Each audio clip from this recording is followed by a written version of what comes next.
एक बहुत ही भोला भाला सा आलसी लड़का था। वह कोई काम नहीं करना चाहता था, बस खाना खाता, घूमता और सोते रहता था।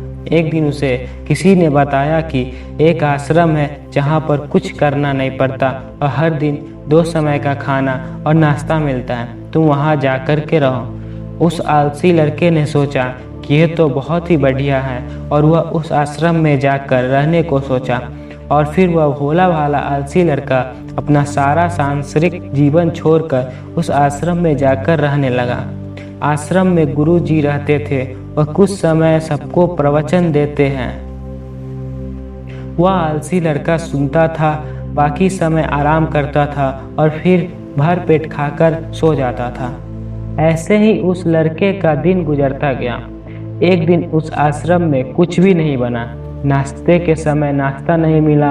उसने सोचा नाश्ता नहीं मिला, भोजन तो मिलेगा, और भोजन के समय भी उसे भोजन नहीं मिला। लड़का दौड़ करके गुरु जी के पास गया और उसने पूछा कि आज भोजन क्यों नहीं बना। गुरु जी ने कहा, बेटा आज एकादशी है और जितने भी आश्रम के सदस्य हैं उनका उपवास है और तुम्हारा भी आज उपवास है, आज भोजन नहीं बनेगा। वह लड़का आलसी था और उससे भूख भी बहुत लगता था। अपने गुरु जी से बोला कि मैं उपवास नहीं रखूंगा, मुझे भूख लगी है, मैं खाना खाऊंगा। गुरु जी ने बोला ठीक है, जाओ भंडारे में से सामने लेकर के आओ और आश्रम में नहीं बाहर ले जाकर के बना लो, लेकिन याद रखना भोजन बनाने के बाद सबसे पहला भोग भगवान को लगाना, फिर तुम प्रसाद पाना। वह लड़का बोला ठीक है और फिर अनाज लेकर नदी की ओर पहुंचा। भोजन पकाने लगा, तैयार हुआ। उसके बाद कहने लगा कि भगवान श्री राम आइए, पधारिए, भोग लगाइए। अब जब उसे लगा कि भगवान तो आ नहीं रहे, तो फिर कहने लगा कि मुझे मालूम है आपको तो अच्छा खाने की आदत है, मैं बना नहीं पाया और मुझे अच्छा भोजन बनाने भी नहीं आता, लेकिन जो भी रूखा सूखा बना है आकर खा लीजिए। भगवान श्री राम उसकी सरलता पर बहुत ही प्रसन्न हुए और उस लड़के को दर्शन दे दिए।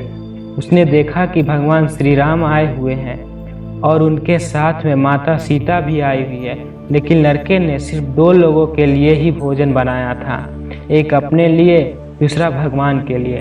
और अब क्योंकि भगवान के साथ माता सीता भी आई हुई थी, तो उसने उस भोजन को माता सीता और भगवान के सामने ग्रहण करने के लिए रख दिया। भगवान श्री राम और माता सीता ने भोजन किया। उसके बाद जब वह जाने लगे तो ये भोला सा आलसी सा लड़का बोला, प्रभु आप आए, दर्शन दिए, बहुत अच्छा लगा। मुझे खाने को कुछ नहीं मिला, लेकिन कोई बात नहीं, लेकिन आपसे एक विनती है कि अगली बार जब आएंगे तो कितने लोग आएंगे ये बता दीजिए ताकि मैं उतने लोगों के लिए भोजन बनाकर रखा रहूं। भगवान श्री राम मन ही मन मुस्कुराए और फिर अंतर ध्यान हो गए। लड़का आश्रम गया, दिन बीतता गया और फिर एकादशी का दिन आया और इस बार उसने 3-4 लोगों के लिए अनाज लेकर के खाना बनाने के लिए नदी के किनारे पहुंचा और उसने बड़े प्रसन्नता से भोजन बनाने लगा। उसने बड़े प्रसन्नता से भोजन बनाया और इंतजार करने लगा कि प्रभु आइए और भोग लगाइए। इस बार लड़का देखता है कि भगवान श्री राम पूरा राम दरबार लेकर के आए हैं, जैसे माता सीता, लक्ष्मण, भरत, हनुमान जी और सभी लोग आए हैं। लड़के ने 3-4 लोगों का भोजन बनाया था और इस बार भी भोजन कम पड़ गया। लड़के ने निराश होकर भोजन को प्रभु के आगे रख दिया। उन्होंने भोजन किया और फिर चले गए और इस बार भी लड़का फिर से भूखा रह गया। अब लड़का फिर आश्रम गया, दिन बीतता गया, फिर एकादशी का दिन आया और इस बार गुरुजी ने कहने लगा कि मुझे इस बार थोड़ा ज़्यादा अनाज चाहिए। गुरुजी सोचने लगे ये इतना सारा अनाज करता क्या है, कहीं इसे बेचता तो नहीं है, ठीक है भूख से परेशान रहता है। लड़के ने कहा कि नहीं गुरुजी, मैं भूख से परेशान नहीं रहता हूँ, प्रभु के साथ बहुत लोग आते हैं, उनको भी तो भोजन करना पड़ता है। गुरुजी को लगा लड़का पागल हो गया है, लेकिन गुरुजी ने सोचा कि चलो एक बार चलकर देखते हैं कि लड़का इस अनाज का करता क्या है। वह भोला सा लड़का अनाज लेकर नदी के किनारे पहुंचा।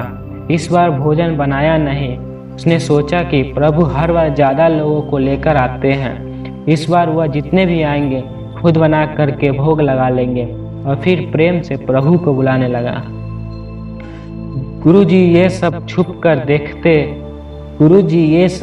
कर देख रहे थे कि ये भोजन तो बनाया नहीं और प्रभु को बुला रहा है। लेकिन लड़के ने देखा कि इस बार प्रभु के साथ बहुत से लोग आए हुए हैं, तो उसने प्रभु के सामने हाथ जोड़कर कहा कि प्रभु माफ करना, अब बहुत सारे लोग आते हो, मुझे संख्या पता नहीं होती है और मेरी हिम्मत भी नहीं होती है कि इतने सारे लोगों के लिए भोजन बनाऊं। आप स्वयं आइए, बनाइए, खाइए, भोग लगाइए।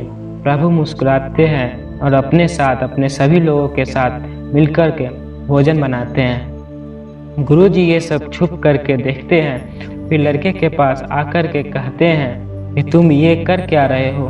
लड़का कहता है कि गुरुजी आपको दिख नहीं रहा है कि भगवान श्री राम पधार चुके हैं, माता सीता आई हुई है, हनुमान जी आए हैं और भी सारे लोग आए हुए, भोजन बन रहा है।